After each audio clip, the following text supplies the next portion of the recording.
ఎట్టా 12 గంటలు పని చేయాలా? ఇంక రాను పోను భోజనం కలిపి 15 గంటలు అయిపోద్ది. ఇంకెందుకు సాపాదిండి ఇచ్చి ఆఫీస్లోనే పడుకుంటూ పోతాం, ఓ పని అయిపోద్ది. నిన్ను డబ్బున్నోని చేయడానికి మేము నానా సంకలు నాకాలు అంటావు. మేము మనుషులు అనుకుంటున్నావా మిషన్లు అనుకుంటున్నావా? ఇలా చేయడం వల్లే జపాన్లో జనాలందరికీ జీవితం మీద వెరత పుట్టేసి పిల్లలకన్నా మానేశారు. ఇప్పుడు దేశం అంతా ముసలి. అవునండి మూర్తి గారు, జపాన్లో కూడా మీరు చెప్పినట్టే చేసి పని ఒత్తిడి తట్టుకోలేక పని చేస్తుండగానే పోతున్నారంట.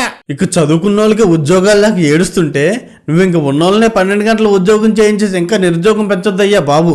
నువ్వు ఇంకా బతికే ఉన్నావా తాత? దీన్నే చారస్తాం అంటారు. ఇలాంటివన్నీ చూస్తున్నప్పుడే ఒకటి అనిపిస్తుంది, మీలాంటి వాళ్ళందరూ ఒక వయసు వచ్చాక రిటైర్డ్ అయిపోతేనే బాగుంటుందని. డబుల్ శాలరీ ఇస్తే ఎన్ని గంటలైనా చేస్తాం. మేము 12 అవర్స్ పని చేయడానికి రెడీ, మీరు ఎక్స్ట్రా అవర్స్కి డబుల్ ఇవ్వడానికి రెడీ అయినా? మీకేంటంటే అన్నీ అయిపోయినాయి నేను చెప్తారు. మేము ఇంకా కుర్రోళ్ళం, మాకంటూ ఫ్రెండ్స్ ఉంటారు, గర్ల్ ఫ్రెండ్స్ ఉంటారు, ఫ్యామిలీ ఉంటుంది, పిల్లలు ఉంటారు, పిల్లలు ఉంటారు. మా తిప్పలు ఎవరితో చెప్పుకోం. ఇక్కడ 6ంటికి వస్తేనే సంసారాలు సరిగ్గా ఉండట్లేదు.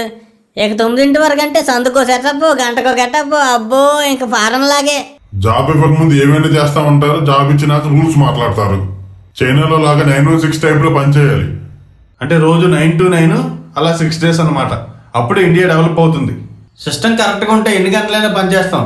ఆహారం, గాలి, నీరు, కాలుష్యం అంతా అవినీతి. ఏమైనా ప్రాబ్లం వస్తే పిచ్చి కుక్కలా చెప్తారు. అంతేలే, మేము కష్టపడితే మీకు కోట్లు వస్తాయి, మేము పనిచేయలేకపోతే మా ఉద్యోగాలు పోతాయి. ఇటు వచ్చి మాకే. పిల్లికి పసుపు రాస్తే పొలైపోదండి బాబు.